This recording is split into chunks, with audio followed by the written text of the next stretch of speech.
Welcome to Extraterrestrial Reality. I wasn't going to do a podcast today, but I think it became necessary when I saw a tweet today from Mick West on Twitter. He actually wrote, did the children at the Ariel school see puppets instead of aliens? It's a theory that sounds silly, but are traveling puppeteers actually more or less plausible than telepathic aliens? Give it a read, then consider where it ranks on the hypothesis list. And then he provided a link. There was a link in the tweet for a blog by a UK resident named Gideon Reid. And it's called The Mysterious Events at Ariel School, Zimbabwe, 16 September 1994. And Mr. Reid provides a detailed reasoning as to why he thinks it could have been puppets that people saw. And basically, I'm not going to read any of this to you. I'll leave the link so you could check it out yourself. And this is to me this hypothesis is ranks up there with some of the government claims actually that were made with regard to different alien events. For instance, the Roswell incident. In 1997, the Air Force tried to make it sound like what people really saw in 1947 were these anthropomorphic dummies that were dropped from high altitude for these tests. The only problem with that theory was that they didn't drop them in the area of Roswell, near Roswell, where this event occurred, where this flying saucer had crashed. That's one thing. And the other problem with that whole theory was that the drops didn't occur until they didn't start doing this until 1953, and it ended in 1959, so they're way off in their years. So that's one of them. But I think the biggest one that this compares to is the swamp gas. To me, this the swamp gas assertion that was made by Project Blue Book back in 1966. In 1966, as a lot of people remember, there was the story about hundreds of people were seeing UFOs in this area of Michigan.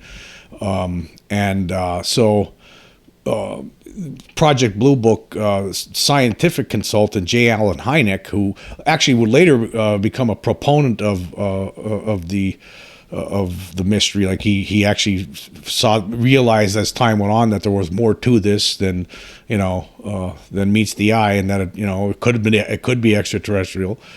But at the time, he was working for Project Blue Book, and Project Blue Book was basically a public relations effort to basically, assuage the concerns of the public with regards to UFOs. And actually, I'm going to read a little bit of this article. UFO or swamp gas, Michigan's close encounters.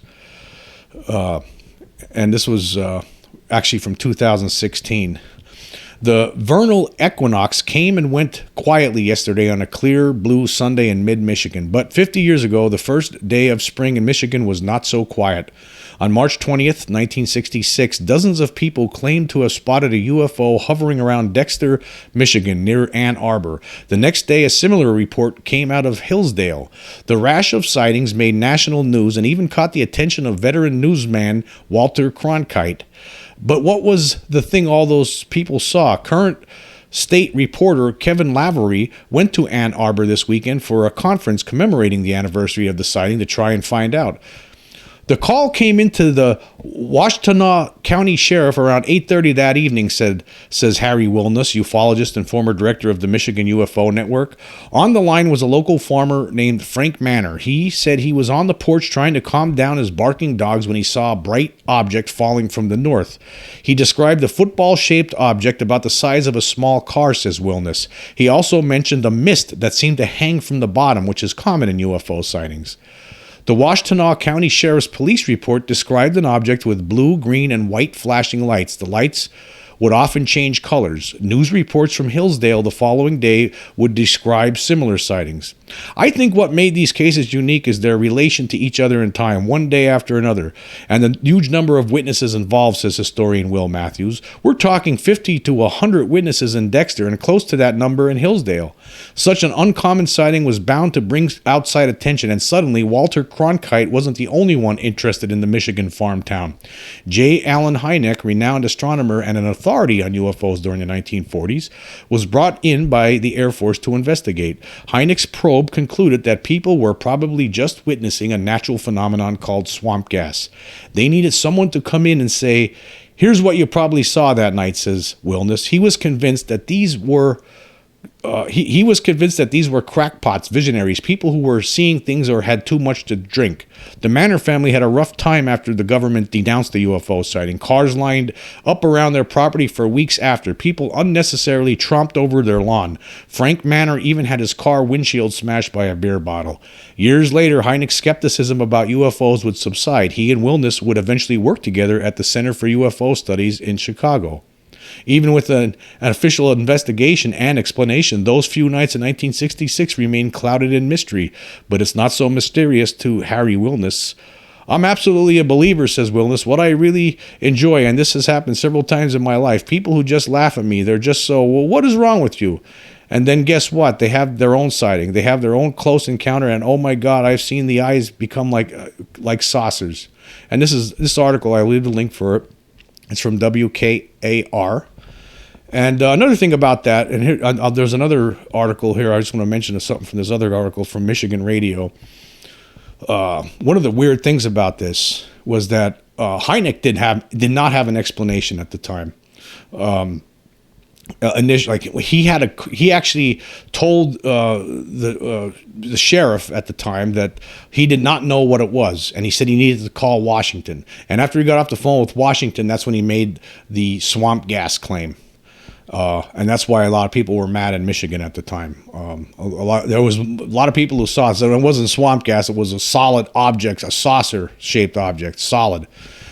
But that explanation, the swamp gas explanation, doesn't hold water at all to this new one that's being pushed by Mick here. Okay, actually, not only after he made that tweet, first of all, I want to point out that I actually responded.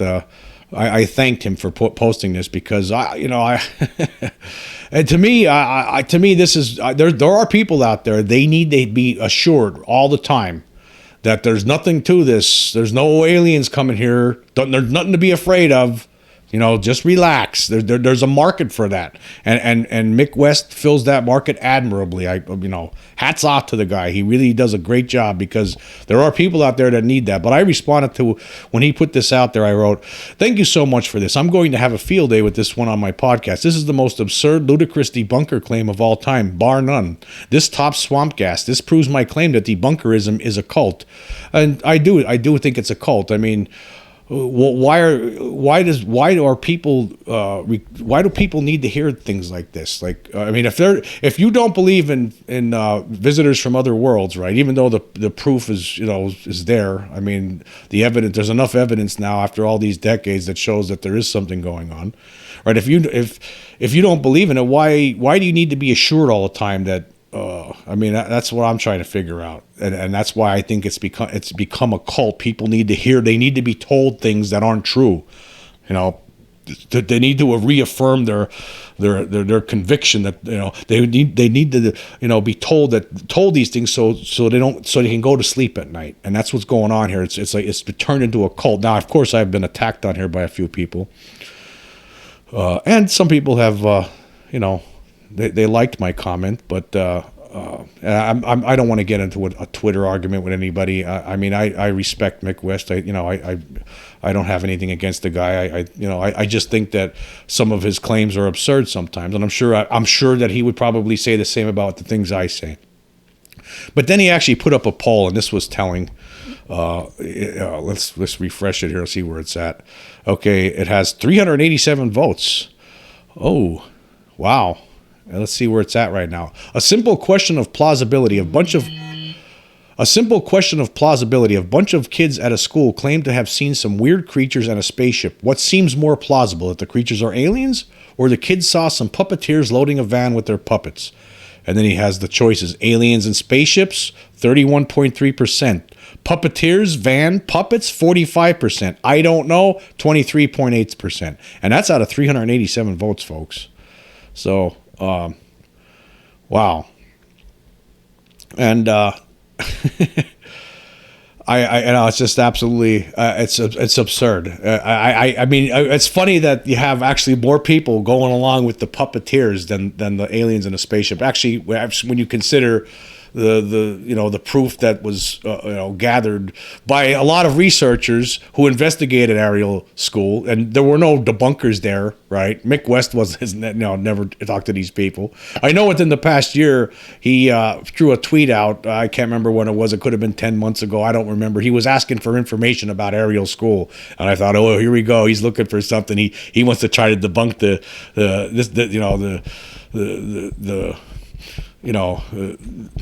Empire State Building of UFO stories, because I just don't see how it's to me you can't debunk this one. It's just impossible. It's just impossible. The best that they had before this one was that it was mass hysteria. That was usually what we get from debunkers. It was all mass hysteria. And that's absurd. I mean, a bunch of kids, 3rd grade, 4th grade, 5th grade, right? They're not gonna.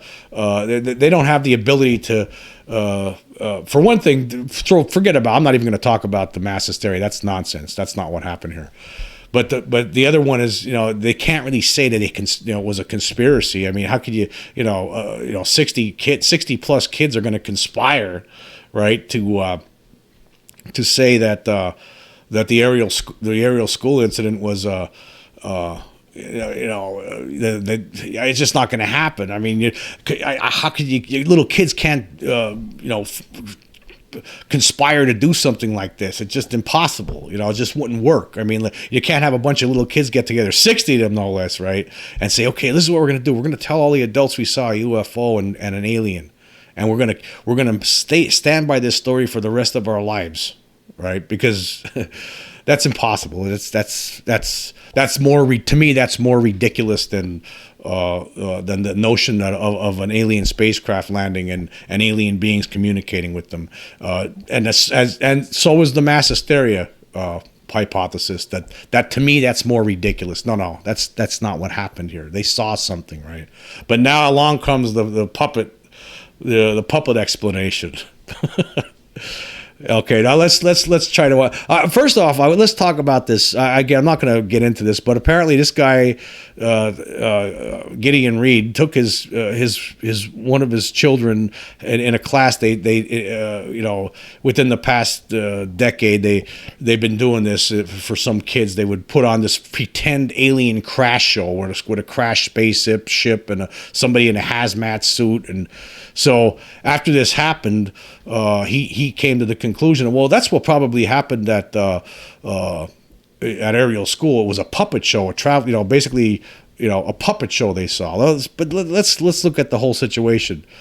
To me, the hypothesis doesn't make any sense at all. I mean, I just don't buy it one bit. I mean, it's totally absurd. It's ludicrous, and I'll tell you why. Okay, for one thing, these beings were communicating telepathically with the children, putting messages inside their heads about technology, about the possible destruction of Earth if they keep going on the way humankind is going on. There was all kinds of weird things that happened here that were just very strange. Puppets can't do that. Puppets, they can't do that. And where do these puppeteers come from? Okay, this is broad daylight, 10:30 in the morning. The kids go out in a little recess, so they see these aliens, this landed spaceship, some other spaceships floating around, right? And where are the puppeteers at? What are they hanging from the trees with the string and putting on the puppet show? I mean, how the puppeteers sending the messages into the kids' brains? Are the kids just imagining the messages because the puppeteers want them? I'm trying to figure this one out. The other thing is a lot of the kids said that this object was extremely bright, right? It was blindingly bright when they first saw it. And so where did this traveling puppeteer show come up with this blindingly bright object and giant object, a flying saucer that they could could lift? And how did they make it fly away? I mean, think about all of this. Think about how absurd the whole theory is. And now Mick West is out there pushing this. Now, I'm sure that this guy here who wrote this wasn't expecting this kind of response. I mean, hey, everybody's entitled to their opinion. I mean, you don't want to believe, you don't want to believe in aliens, so you come up with puppets. You say, hey, the kids just saw puppets, that's all. It's just like, It's like when the government comes out and says, yeah, all that what you saw, what everyone saw over Phoenix was it was just flares. Next question. It's the same thing as that, there's people out there, there's people out there that don't want to, they just can't accept it, and they need something else. The alien stuff, it just scares the hell out of them. And, you could look at the responses underneath some of Mick's posts, it's just, people they don't like this. But I'll tell you what, there were actually some debunkers on here, or some people that, that like the whole, the idea that, that aliens aren't coming here. It seems that some of them are actually a little bit upset with Mick for trying to push this theory, because even to them, it sounds ridiculous. Here's some guy that says, Mick, I have tremendous respect for you, sir. That being said, I must express that this theory is leaving a bad taste in my mouth. No offense intended, Mick. I just wanted to express myself on the matter. Yeah. Of course, I'll leave a link to this Twitter stream. There's actually 2 different ones now. Somebody else responded, visiting aliens, not at all that plausible, but even though there are some similarities to the puppets in question, that explanation also has a lot of holes in it. See, even the people that don't believe in aliens, some of them are having problems with this. That's, there's a lot of problems with this. You think about this. So there's this big puppet show that somehow this magical traveling puppet show. This sounds more magical. This is more supernatural, actually. Sounds like a supernatural puppet show. This is like that circus that arrived in town in Ray Bradbury's Something Wicked This Way Comes. They show up out of nowhere. Only the kids could see it. Only the kids saw it. No adults saw it. Do you think the adults would have saw the traveling puppet show trucks driving away when it was all over? Because they would have needed trucks to carry the big flying saucer prop that they brought with them, right? And all the lights that made it look like it was bright, right? Right? My God, what kind of equipment? The ladders they would have needed to get up into the trees, to hang down the strings and the puppets, and to make the aliens move. I don't know how how did they make those kids actually see the messages? Did they have some sort of machine that this magic puppet show made these magic puppeteers made up that was sending out messages to their brains that we don't know about yet? Maybe the puppeteer is some kind of a mad scientist that created this machine, right, in secret, and nobody knows about it yet, even after all 30 years now. And it puts messages in the little kids' brains. Maybe they made them. Maybe the puppeteer company made themselves invisible, and that's what So is that what you're trying to say, Mick? The puppeteer, this group of traveling puppeteers made themselves invisible to the adults in the area. So when the adults came out, they didn't see anything. Somehow they disappeared. They disappeared like magic. What's more ridiculous? What's more ridiculous? Who is this for? Why say this? Why even put this forward? It's absurd. It's insane. It's ludicrous. It's totally ridiculous. And wow. I know. Let me just say this.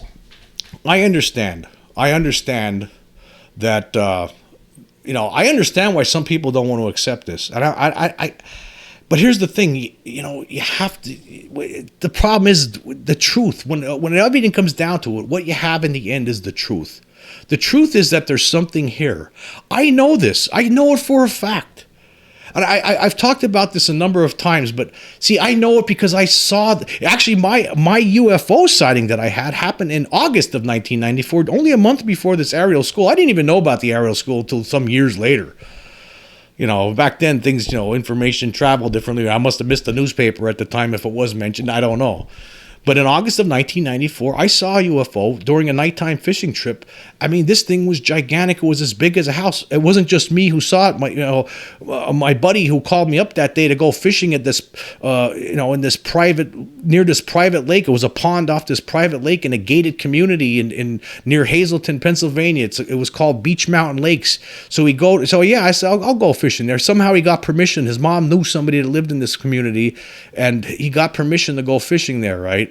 So we went to this place, we got there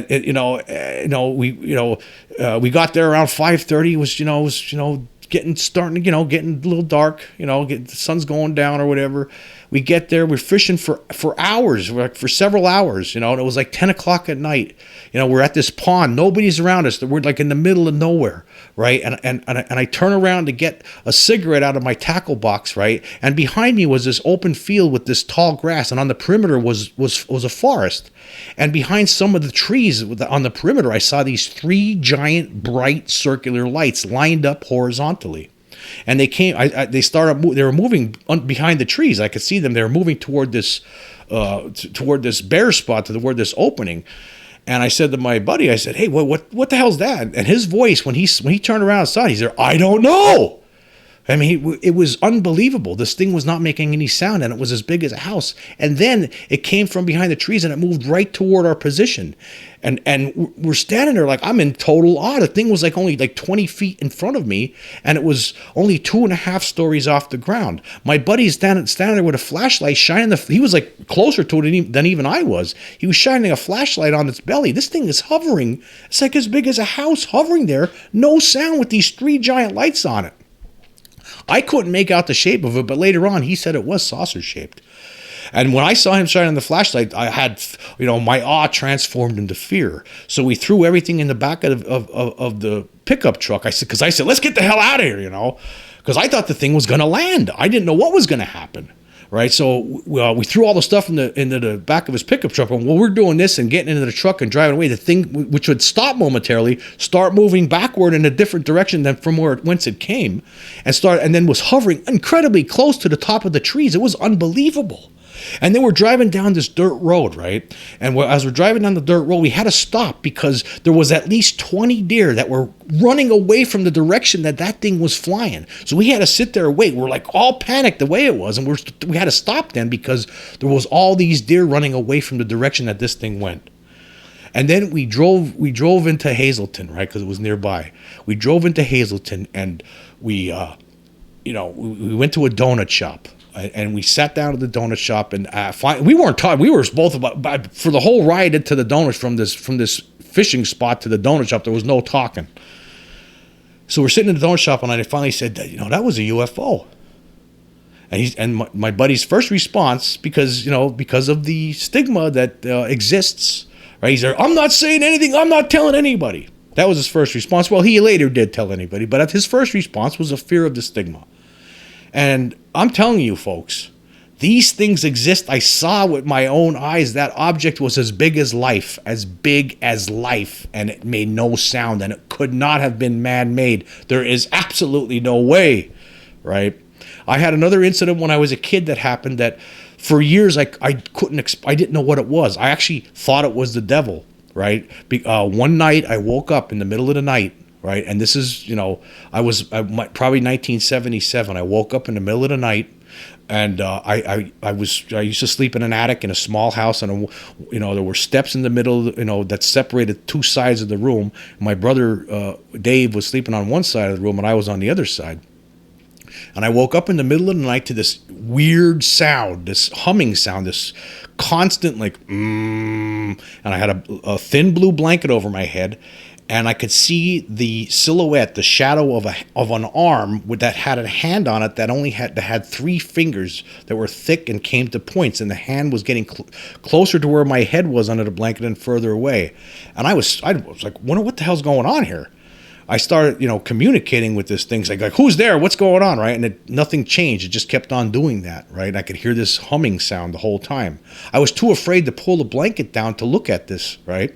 Because I was, I was an altar boy in the nearby Catholic church. I thought this thing was going to be the devil. That's what I thought. I really thought the devil was in my room, or a demon. That was the only thing I could come up with. I didn't know that aliens, as far as I was concerned at the time, that was only stuff in Hollywood movies. But this thing, it continued. It wouldn't stop. This whole event lasted for 20 minutes. I had peeked out of the blanket on the other side of the room, and I saw my brother Davey sleeping.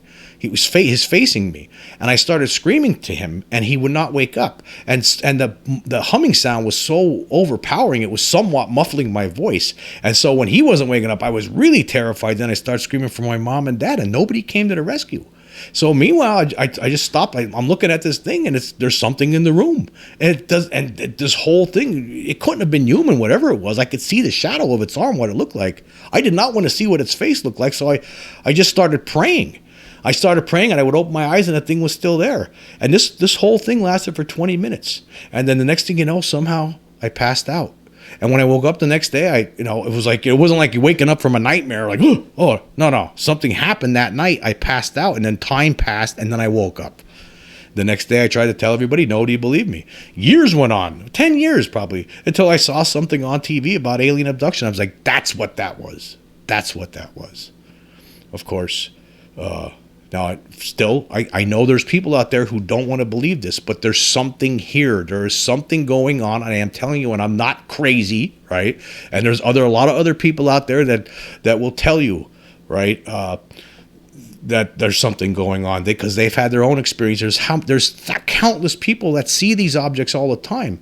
These things are not from this planet, and if they are, then they've been hiding the whole time. And it seems like for the past 75 years, it seems like since 1947, something weird has been going on here. It seems like every now and then they would show up. Before, there seems like there were reports throughout the centuries.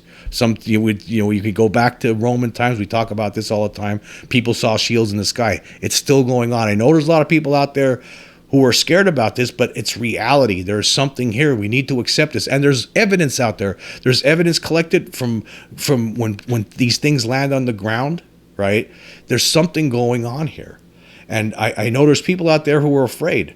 I'm sure Mick West doesn't like this idea, the idea of because we can't control it. We can't control it. Of course we can't.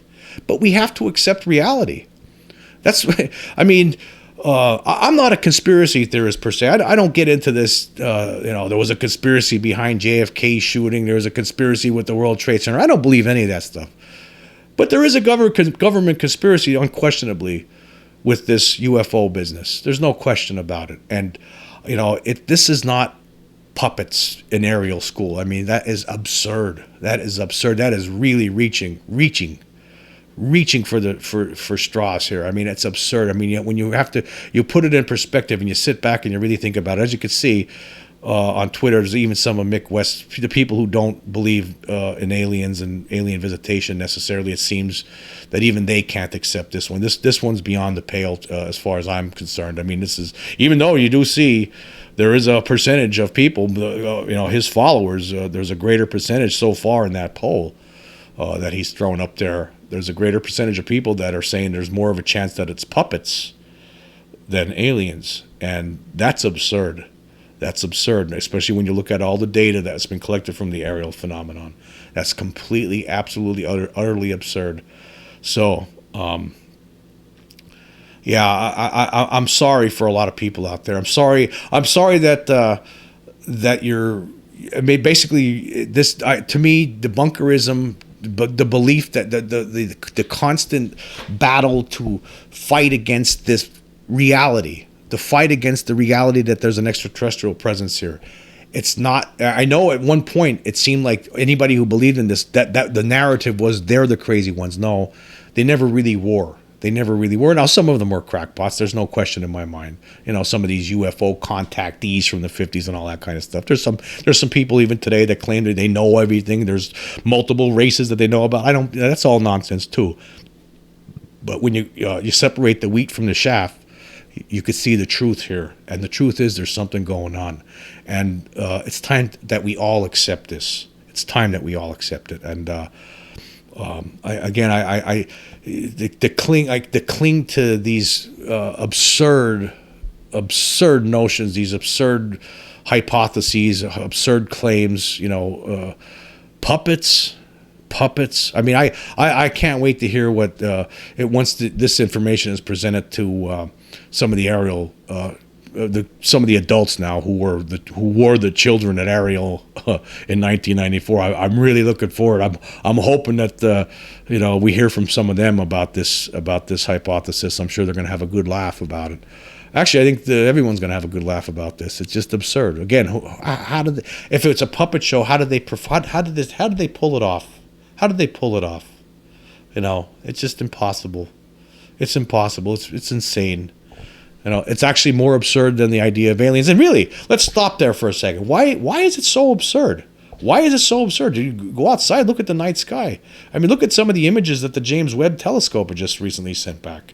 It's unbelievable, right? I mean, the size of the universe, the unbelievable amounts of planets, the possibilities of all these different planets out there that have life. I mean, it's mind-boggling, and when you really think about it, it's like, well, of course that some of these planets would have life, would definitely harbor life that's intelligent. I mean, it's just there's just too the universe is too big for it not to.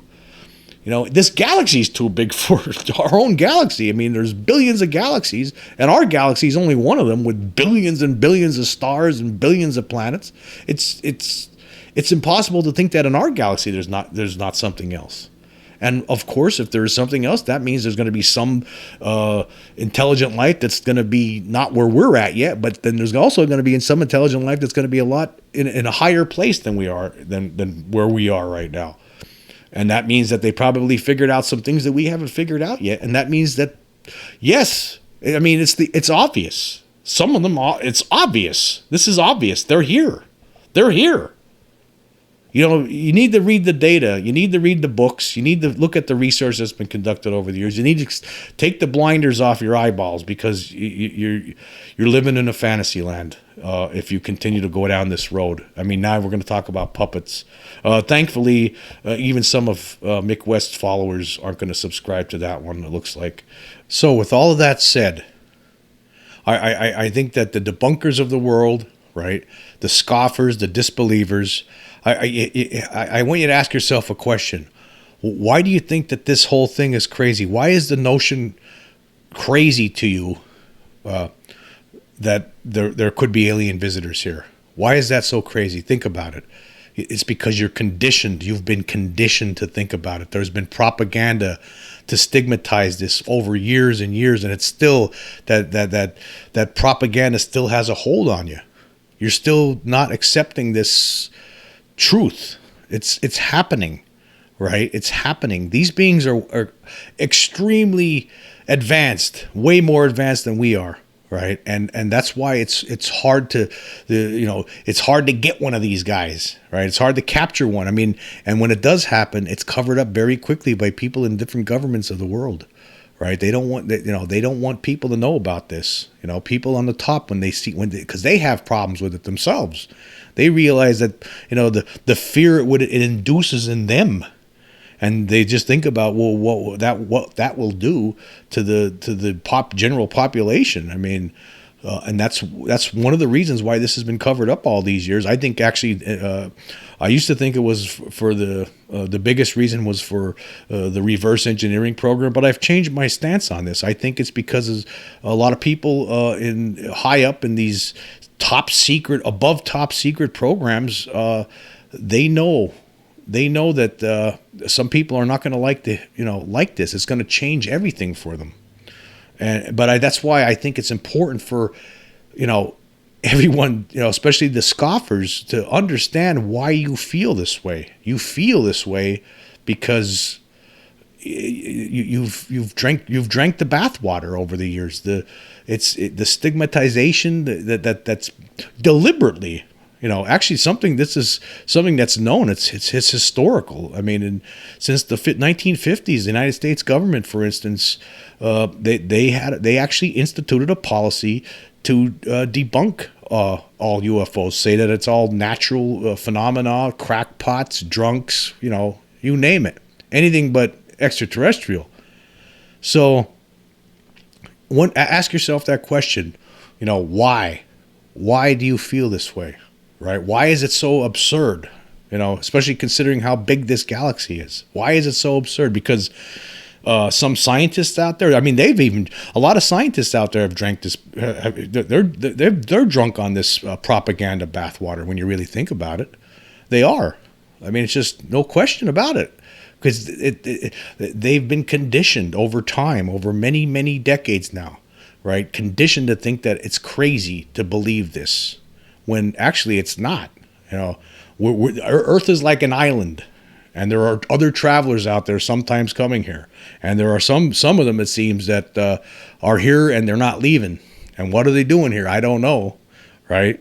I don't have any answers, right? But I know they're here, right? I know they're here, right? I have my own personal evidence, right? But really, when you even if you didn't have an experience like I did, right? If you were to do the research, you would find that no, there is something to this. This ain't your run-of-the-mill conspiracy. This ain't your run-of-the-mill phenomena. This ain't ghosts and goblins. This is something different. This is something real. This is, and it's been going on a long time, and we still don't have a lot of answers. But I think it's extraterrestrial. There's a lot of people out there throwing out all different kinds of hypotheses that they're interdimensional, extra-dimensional. I don't buy that. I think that they're coming from other planets, but hey, maybe I'll be wrong about that. But again, you need to do your own research and realize that you've been the victim of propaganda, and it's. I think if you were to do the proper research, your mind would change on this. And it's not. Let me tell you something. You're not. I'm not saying, hey, this ain't no rabbit hole. Right? There's no rabbit hole here. This ain't like some crazy conspiracy we're talking about here. There's historical fact out there. There's two books that I talk about all the time. I think people in the media, people who don't believe in this generally, really ought to read them. It's called UFOs and the National Security State, Volumes 1 and Volume 2, by Richard M. Dolan. It basically gives you a historical overview of how the government has handled UFOs from 1942 till 1991, and after reading that stuff, and this is not, none of that stuff in those books is. There's actual real reports we're talking about here, stuff that came from actual reports, from government reports and things like that, official stances, official comments and things like that. I mean, once you see that, you'll understand that there's a lot more to this than what you think. And so I really implore people out there who fall for stories like this. I mean, I know obviously some people are falling for this puppet nonsense. I mean, it's absolutely, it's absurd on its face. So yeah, I really think that it's time for some people to open their eyes to really what's going on and begin to accept this reality. It's time. It's time to turn the page here. I mean, it's time to get off and basically, as far as I'm concerned, we're still living it's almost like a flat Earth. There are some, believe it or not, there actually are people out there who still think the Earth is flat. Luckily, it's not that many who believe this, but there are some people out there who think that. But I think that that's where we are right now. We're still. There was a time on Earth where the predominant notion was that the Earth is flat, and it took some time, but finally we got through that. I think that's what's happening here. What's happening here is, and when you think about it, think about now looking back and how stupid those people seem to you. They thought the Earth was flat. Right, and now this is the same thing with this extraterrestrial phenomenon, right? A lot of people aren't accepting it, but we're starting to slowly turn that corner. And at some point, most of the world will be on board. There's always going to be a few stragglers. Just look at today. There's a few flat earthers running around out there, believe it or not. So anyway, I really think the people who don't believe this, it's time that you do some research, do some serious research. It's time to get on board with reality.